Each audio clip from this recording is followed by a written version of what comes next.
Lunes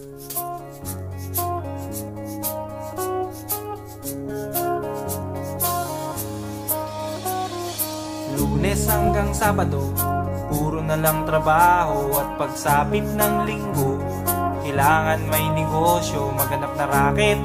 At bakit? Para laging may laman ng aking wallet. Ang pangit ng laging nakasabit. Bitin sa hangin ang bukas pag walang makain. Wag na akong tanungin kung may bigas pang isasaing. Sakit na isipin, taas na ng bilihin. Pilitin mong abutin, kita mo makakaraos din. Oh yeah, oh yeah. Nung una, inyo pa kayang naaalala, sa Haheho meron akong ibinibenta. Special offer dye, special offer dye. Shampoo dye, shampoo dye. May libre kayong toothpaste at libre kayong toothbrush. May libre kayong toothpaste, may libre kayong toothbrush. At saka po candy, tsaka po candy.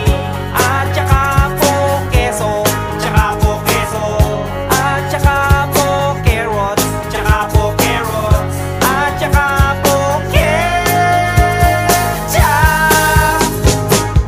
Kaya ngayon, eto na naman ako, nagbi-business ng kung ano-ano. Merong ballpen, pentel pen, at pwede mo rin akong maging boyfriend. Basta't 7, uuwi na ako sa amin, kasi meron pa akong gagawin.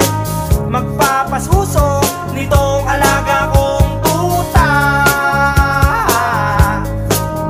Palusok, papait, patigla.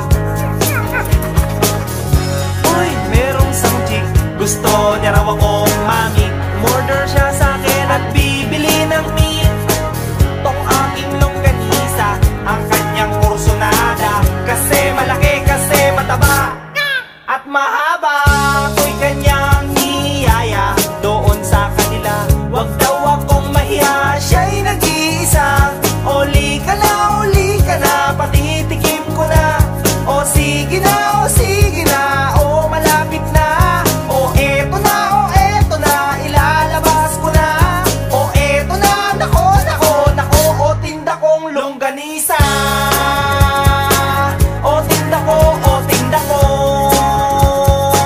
O tinda kong longganisa. O tinda ko, o tinda ko. Here we go, here we go. At ang nangyari, ako'y nawili. Pakwento siya kasi at hindi corny. Ginawa ko ng lahat sa kanya, wala nang boundary. Sinakyan ko na siya kasi sinakyan niya na rin ako. Nang bilangin ko, tong inabot niya sa palad ko, tong inabot niya. Kulang pa, ang sabi ko, kulang pa. Tanong niya ay magkano?